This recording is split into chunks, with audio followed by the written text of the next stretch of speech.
Salam Bapak Ibu, Saudara dan Saudari, sahabat-sahabat garam dunia yang terkasih.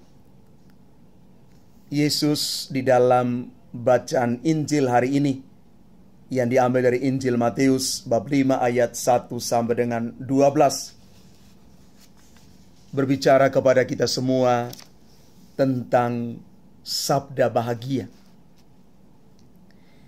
Kalau kita membaca perikop Injil tentang sabda bahagia Yesus ini, nampaknya sangat puitis. Tetapi kalau kita masuk lebih dalam,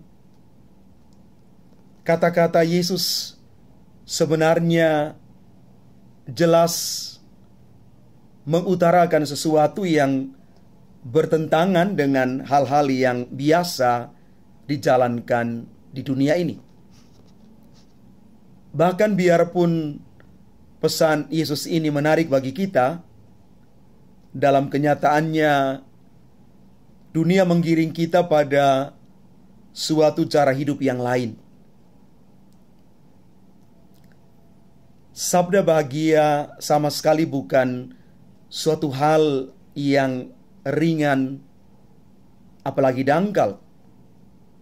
Sebaliknya, kita bisa menghayatinya hanya jika Roh Kudus itu memenuhi kita dengan daya kekuatannya dan membebaskan kita dari kelemahan egoisme, kemalasan, dan kesombongan. Inilah yang digambarkan di dalam satu dokumen gereja Gaudete et Exsultate artikel yang ke-65. Sabda bahagia Yesus ditujukan kepada semua orang yang dengan kepenuhan hatinya mau mengikuti Kristus. Seperti Nabi Elia mengenal Tuhan yang hidup, kita bisa bandingkan di dalam 1 Raja-Raja bab 17 ayat 1, dan mau mengikuti segala perintahnya dengan sepenuh hatinya. Injil mengundang kita untuk mengakui kebenaran dalam hati kita, menemukan di mana kita mendapatkan rasa aman dalam hidup kita. Biasanya orang-orang kaya merasa aman dengan kekayaan mereka dan berpikir bahwa kalau kekayaan tersebut terancam, keseluruhan makna hidupnya di dunia akan runtuh. Yesus sendiri mengatakan kepada kita tentang hal ini dalam perumpamaan orang kaya yang bodoh. Dia berbicara tentang seseorang yang percaya diri namun bodoh, sebab dia tidak menyadari diri bahwa dia bisa hari itu juga meninggal dunia. Kita bisa bandingkan di dalam Injil Lukas bab 12 ayat 16 sampai dengan 21. Maka Bapak Ibu Saudara dan Saudari umat Tuhan yang terkasih, setiap kita pasti punya definisi khusus apa itu kebahagiaan.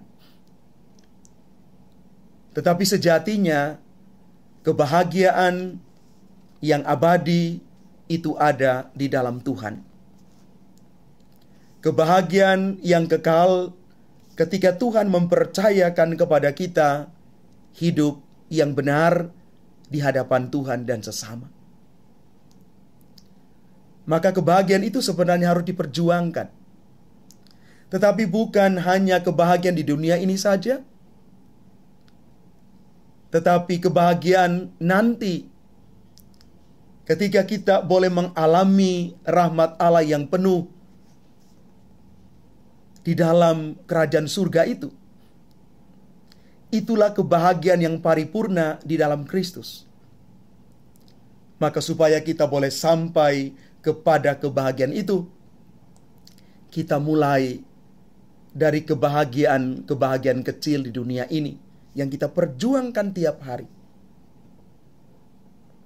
Sekali lagi Bapak Ibu, kebahagiaan itu bukan turun dari langit, tetapi diperjuangkan, diusahakan.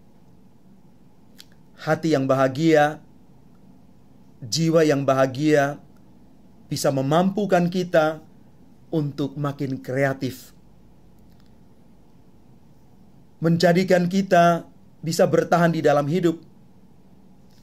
Karena itu Bapak Ibu, jangan hilangkan kebahagiaanmu itu hanya karena mungkin berhadapan dengan 1-2 masalah dalam hidup ini.